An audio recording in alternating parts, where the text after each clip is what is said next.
Hi, I'm Scorched3Earth, and here's some tips for Persona 3 Reload. Hopefully you'll find at least a few of these helpful, so let's begin with differences to Persona 5. Tartarus isn't going to be the story-building dungeon that Palaces were, but as far as randomized dungeons go, it's much better than Mementos. But like Mementos, Tartar mostly exists for grinding and quests until you reach the endgame. In Persona 5, a dungeon takes a full day, while Tartarus only uses nights. Combining this with nearly all social links being during the day, and you can visit Tartar much more without ruining completion goals. And if you go to Tartarus before a school day, you can go to the nurse after school for some free courage. So go ahead and use both days to get through the moon cycle. And while that does help, Persona 3 does not give you the extra rewards for social links, but just gives you bonus XP for Persona fusions. That means no XP share, maid services, or the other perks. But a plus is that your squad's personas will evolve naturally during the course of the story, instead of forcing you to actually get to know them, which gives you more freedom for who you want to bond with. But thank God negotiations aren't here, and instead personas are among the prizes you can pick when you win a fight. After the dungeon tutorial, go around the city and collect a few Twilight fragments. Since you get fragments from social links, this should be the only time you need extra, and you'll want about 5 or more just to be safe.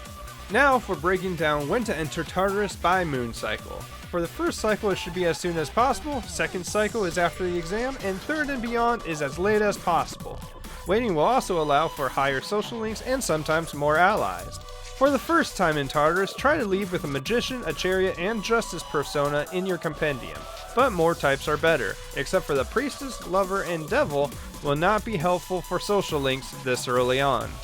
Since most social links are during the day, you want to dedicate your nights to stats. That makes the cafe your bread and butter, so you should be there as often as possible. On other nights, you can eat or do whatever stat-related stuff you want. I recommend focusing on knowledge since it doesn't actually benefit from the cafe. For social links, prioritize your classmates. They are only available while school is in session and not before exams, so if you completed the other social links, you probably aren't doing much before the third exam. There are 2 nighttime social links, but I wouldn't worry about either of them until at least level 30, as the personas for Devil and Tower don't really help you before then. On Sundays you'll receive calls from social links to hang out.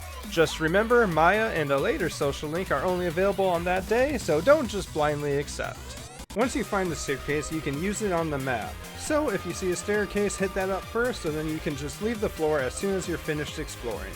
This also works for teleporters if you're a coward. Reload is very generous with health items, so if you leave Tartar for anything other than no SP or being done, I don't know what you're doing. When someone's added to your team, the next section is going to favor that character's attributes. Like when you first get Aigis, who focuses on piercing and force attacks, that means that Akihiko and Yukari should do well in that area as well. If you save right before a boss, then lose, you can quit and go back to the save.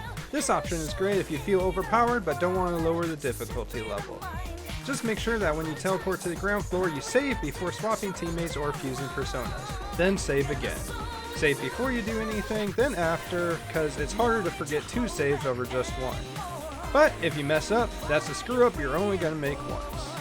So I hope this was helpful, but if not, judge me in the comments, and I'll catch you next time.